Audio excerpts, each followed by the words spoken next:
Good morning, students. Guys, we have discussed about the scientist J.J. Thomson Rutherford's discoveries of electrons, neutrons, and protons. Now we are discussing about the Bohr's atomic theory. Guys, first of all, we will study about the scientist Niels Bohr. ये कौन थे, क्या क्या इन्होंने research की, इन्होंने कौन से प्राइज गेट किए, वॉन किए, और इनका बर्थडे कब था और इनकी डेथ डेट क्या थी. गाइस, एक ऐसी एटॉमिक थ्योरी जो आज हर चीज की फंडामेंटल यूनिट बन चुकी है, फंडामेंटल कंसेप्ट बन चुका है, तो उस साइंटिस्ट के बारे में थोड़ा पढ़ना तो बनता है. अंडरस्टैंड? देखते हैं guys. Niels Bohr. First of all guys, हम एक छोटा सा नाम पढ़ते हैं नील्स बोहर, लेकिन इसका पूरा नाम क्या है? Niels Henrik David Bohr.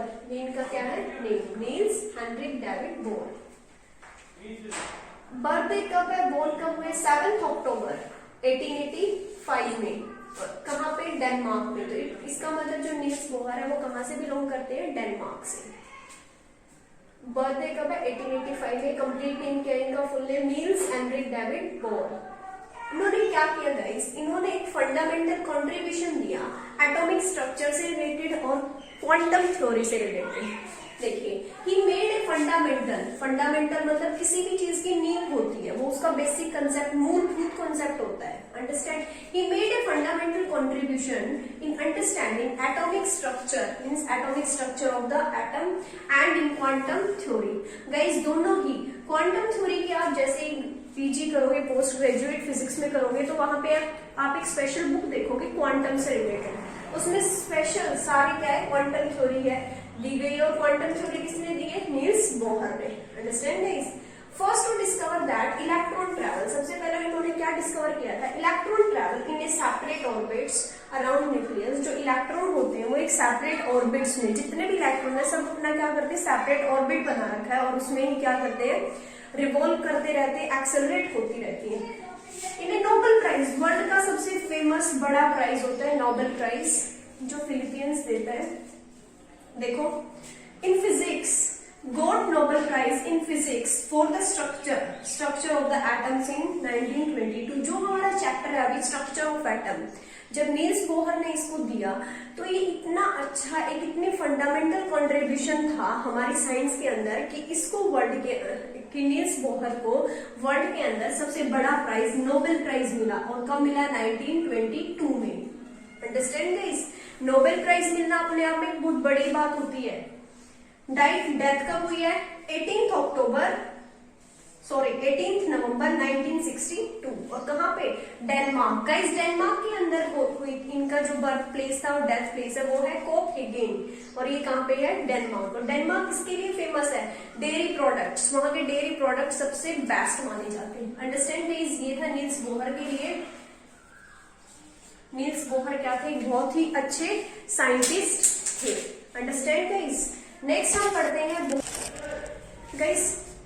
Niels Bohr को पढ़ने के बाद हमारा जो नेक्स्ट टॉपिक है वो है Bohr's atomic theory. And Bohr's atomic theory में जो हमारा फर्स्ट पॉइंट है वो क्या बताया था बोहर्स एटॉमिक ने?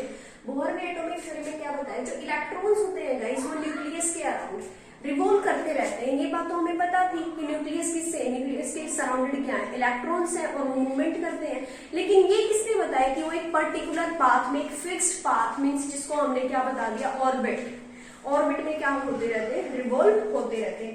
गाइस, फॉर एग्जांपल देखो, मैंने यहाँ पे ये एटम बना रही हूँ यहाँ पे. ये क्या है? न्यूक्लियस. इसके चारों तरफ ऐसे इलेक्ट्रॉन मूव करते रहेंगे.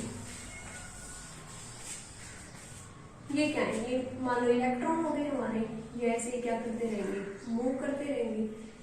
ठीक है, तो ये हमारा क्या हो गया? न्यूक्लियस. ये हमारा क्या हो गया? ऑर्बिट. एक ऑर्बिट है ना, सर्कुलर पाथ, और ये हमारे क्या हो गए? इलेक्ट्रॉन. Understand guys? तो हमारी डेफिनेशन यहां से क्या बनी? जो फर्स्ट एटॉमिक थ्योरी में फर्स्ट पॉइंट दिया गया था वो क्या है?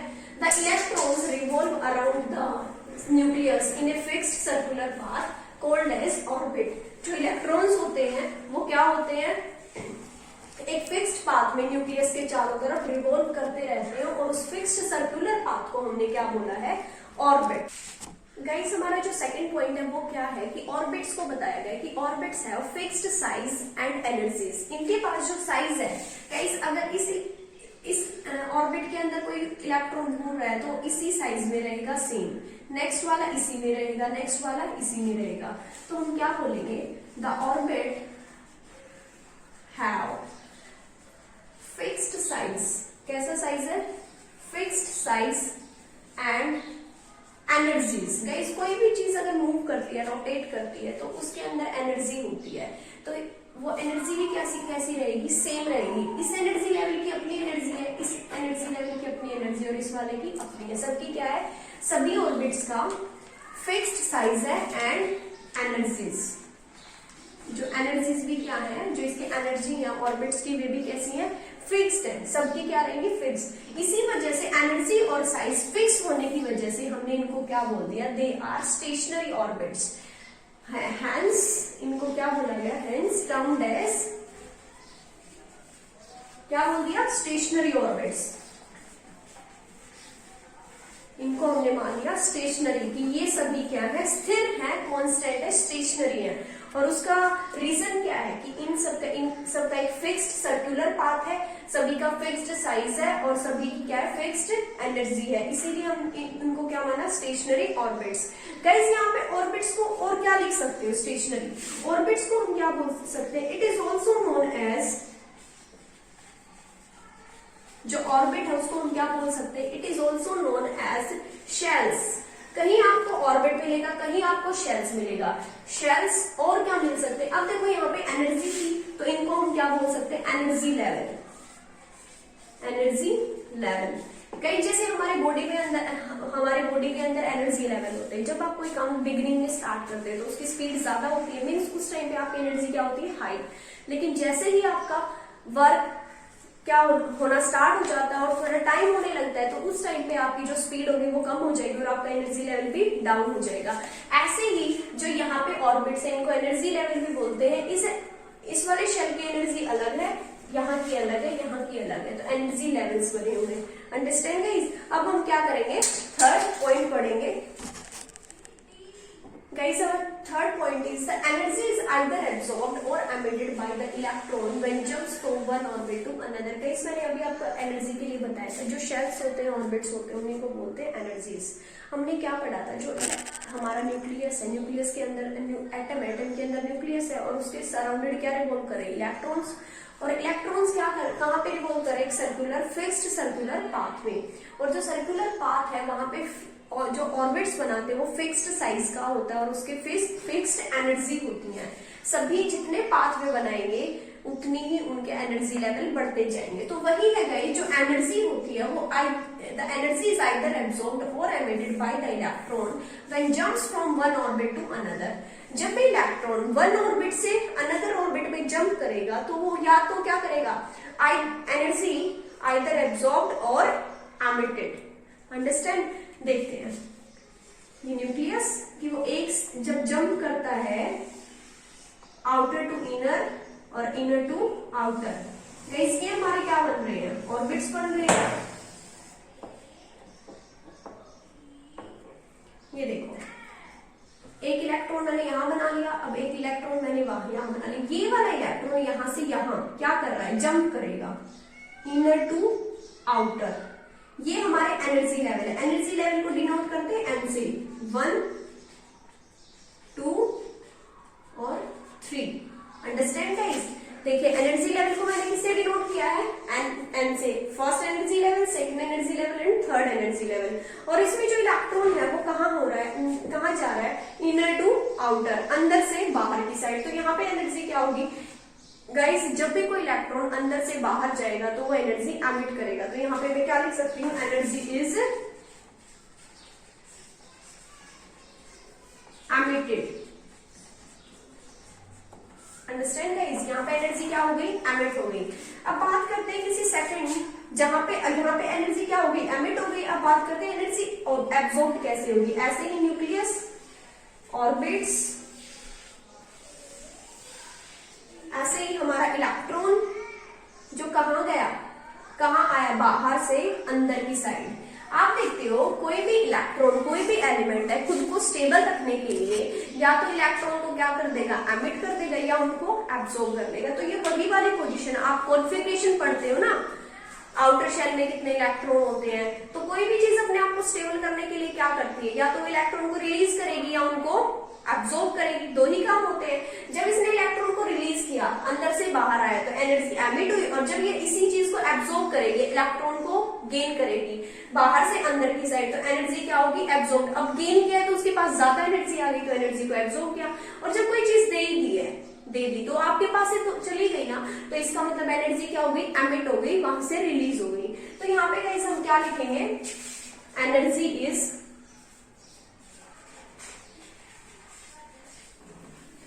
एब्जॉर्ब। एनर्जी क्या हो गई, यहां से एब्जॉर्ब हो गई। यहाँ पे भी हमारे आउटर शेल्स कितने हैं, n is equal to 1, orbit को n से डिनोट किया 2 और n इज इक्वल टू 3। ये हमारे क्या है, यहाँ पे इलेक्ट्रॉन्स, ये हमारा क्या है, ऑर्बिट, और ये हमारा क्या है, न्यूक्लियस।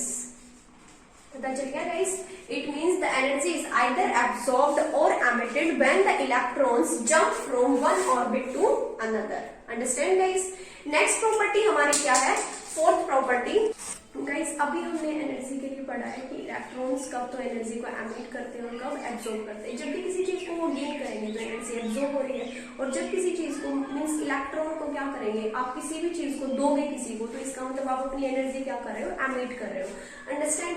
ऐसे अब बात करते हैं कि किस एनर्जी लेवल में एनर्जी जो है वो सबसे ज्यादा होती है और सबसे कम होती है, और कैसे कम होती है, कैसे ज्यादा होती है। देखो, when an electrons gain energy, जब भी इलेक्ट्रॉन एनर्जी गेन करता है, इट मींस एनर्जी गेन कर रहा है, एब्जॉर्ब कर रहा है, इसका मतलब उसने बाहर से कोई चीज ली है।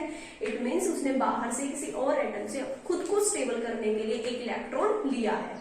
When an electrons gain energy, it jumps from a higher energy level. जब कोई एनर्जी, कोई भी इलेक्ट्रॉन किसी अनदर इलेक्ट्रॉन को बाहर से गेन कर लेता है, इसका मतलब उसका एनर्जी लेवल क्या हो जाता है, हायर हो जाता है। अंडरस्टैंड। तो क्या बोलेंगे, it jumps from a higher energy level, वो एक हायर एनर्जी लेवल में जंप करता है। When an electron comes down from a higher energy level, जब भी कोई इलेक्ट्रॉन एनर्जी लेवल से, हायर एनर्जी लेवल से कम्स डाउन होता है, इट मीन्स उसकी एनर्जी क्या हो रही है, कम हो रही है। तो क्या करेगा, when an electron comes down from a higher energy level to a lower energy level, it loses energy। जब भी कोई इलेक्ट्रॉन हाई एनर्जी लेवल से लो एनर्जी लेवल में आ रहा है, तो अपनी एनर्जी को लॉस करेगा, एमिट करेगा। मींस जब भी कोई इलेक्ट्रॉन आउटर से इनर साइड आ रहा है, तो क्या करता है, एनर्जी को एमिट करता है। अंडरस्टैंड। तो higher energy level it means कहाँ होंगे, जो आपके आउटर एनर्जी लेवल है वे हायर होंगे, और जो आपके इनर ऑर्बिट्स है वे आपके क्या होंगे, लो एनर्जी लेवल होंगे। ऐसे कहीं से टेबल बनाते हैं जिसके अंदर हमें पता चलेगा कोई भी एनर्जी लेवल है तो उसके अंदर कितने इलेक्ट्रॉन्स होते हैं। Means energy, how many electrons energy level contains, कि एक एनर्जी लेवल कितने इलेक्ट्रॉन्स को कंटेन्स। ऑर्बिट, एक ऑर्बिट है, नंबर ऑफ ऑर्बिट्स कितने हैं। अंडरस्टैंड। उसके बाद हमें क्या पता चलेगा, उसके अंदर ऑर्बिट का नेम क्या है, ऑर्बिट्स नेम। फिर नंबर ऑफ इलेक्ट्रॉन्स,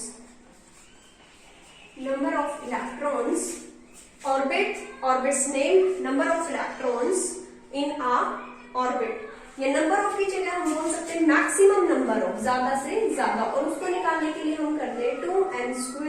ये इसका क्या होता है, फॉर्मूला होता है 2n²। गाइस देखिए, अगर मैं बात करूं, मैंने सिंपल ही ले लिया, मैंने 1 ले लिया, तो ऑर्बिट का जो सबसे पहले देखो ये न्यूक्लियस है, यहाँ पे मैंने ये बना दी, 1 ऑर्बिट है, इसका नाम रख लिया हमने K। क्या रख लिया, K। अब इसमें इलेक्ट्रॉन क्या होंगे, कोई भी ऑर्बिट है वहां पे उसको डिनोट करते हैं हम n से। मैंने बोला है आपको n से डिनोट करेंगे, तो यहाँ पे ऑर्बिट की वैल्यू कितनी है, 1, तो इट मींस n की वैल्यू कितनी है, 1। तो यहाँ पे हम पुट करेंगे, जब हमने यहाँ पे पुट किया 2, 1 का square, 2 into 1 is equal to 2। 1 का स्क्वायर तो 1 ही होगा, तो क्या आ जाएगा 2। ऑर्बिट की वैल्यू है 2। सेकेंड L, हमने सेकेंड नेम क्या ले लिया, L। यहाँ पे मैंने बना दिया आपके पास, पहले मैंने बनाया था K अब बना दिया L, ठीक है। अब मैं यहाँ पे वैल्यू कितनी पुट करूंगी 2, तो 2 और 2 का स्क्वायर, 2 का स्क्वायर क्या होता है 4, 4 2 जा 8, अंडरस्टैंड। थर्ड ऑर्बिट आप कितनी वैल्यू पुट कर सकते हो कि कैसे हमने स्टार्ट कर दिया कि L M N कुछ सीरीज चलती रहेगी ऐसे। यहाँ पे N की वैल्यू कितनी आ गई 3, 3 का स्क्वायर कितना होता है 9 और 9 2 जा 18। गाइस ये आपके पास इलेक्ट्रॉन की कॉन्फ़िगरेशन आ रही है, जो आप क्या करते हैं इलेक्ट्रॉन्स को ब्रेक करके जब उसके आउटर शेल्स लिखते हैं तो यही होता है 2 8 18। ऑर्बिट की वैल्यू कितनी है 4, मतलब थर्ड हमारा कौन सा हो गया था, थर्ड ऑर्बिट बन गया था ना। के के बाद हमने ऑर्बिट बनाया था M और उसके बाद बनाएंगे N एंड सो ऑन। जो भी इलेक्ट्रॉन, किसी के पास कितने इलेक्ट्रॉन है कितने नहीं ये आप बता सकते हो। जिसके पास जितने ज्यादा इलेक्ट्रॉन होंगे उसके ऑर्बिट्स उतने ही ज्यादा होंगे, इट मीन्स उसके पास उतनी ही ज्यादा एनर्जी होगी। 4 हमने बना लिया N और 2 is to 4 स्क्वायर, 4 स्क्वायर कितना होता है 16, 16 2 जा 32 एंड सो ऑन। गाइस आप यहाँ पे 5 6 7 एंड सो ऑन कितनी भी वैल्यू ले सकते हैं, ऐसे आप इनको भी क्या कर सकते हैं कैरी ऑन कर सकते हो और आपके पास कॉन्फ़िगरेशन आती रहेगी, अंडरस्टैंड गाइस। गाइस अब बोहर से रिलेटेड हम एक पॉइंट और पढ़ते हैं। जो बोहर है, हमारे पास एक एटम है जिसका एटॉमिक नंबर है 107 एटॉमिक नंबर, ठीक है गाइस। जब बोहर ने हमें क्या किया, when Bohr gives us a structure या Bohr's atomic theory, after that to regard about the Bohr we give a atomic name bohrium.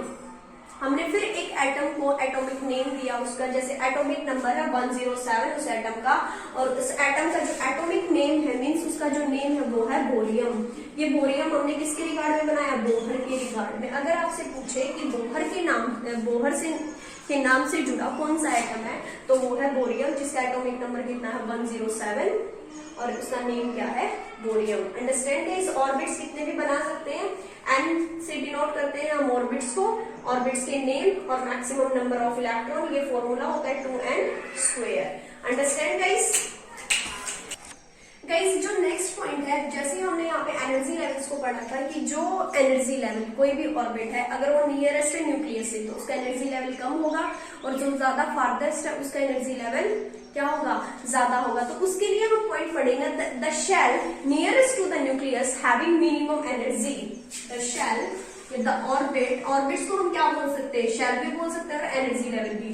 The shell nearest to the nucleus having minimum energy, कैसी energy रहेगी उसके पास, minimum energy. The shell nearest to the nucleus having minimum energy and the shell farthest from the nucleus having the maximum energy. इसीलिए क्या लिख सकते हैं, and the shell farthest to the nucleus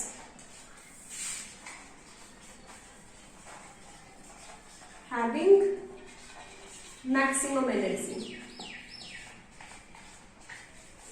understand guys. For example मैंने ये nucleus और ये क्या बना दिए एनर्जी लेवल्स, शेल्स बना दिए। अब जो है देखो ये वाला जो शेल है फर्स्ट, ये किसके है, न्यूक्लियस से सबसे ज्यादा क्लोज है ना, nearest to the nucleus, it means इसका एनर्जी लेवल क्या होगा, लो होगा। और जो इससे दूर है, ये आउटर वाला दूर है, तो इसका जो एनर्जी लेवल है वो सबसे ज्यादा होगा, पास वाले का कम और दूर वाले का ज्यादा, अंडरस्टैंड गाइस। नेक्स्ट जो पॉइंट है, there is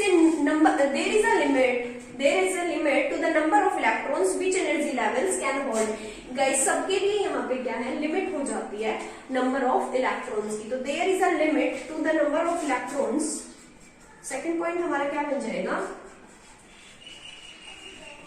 there is a limit, किसके लिए लिमिट है, to the number of electrons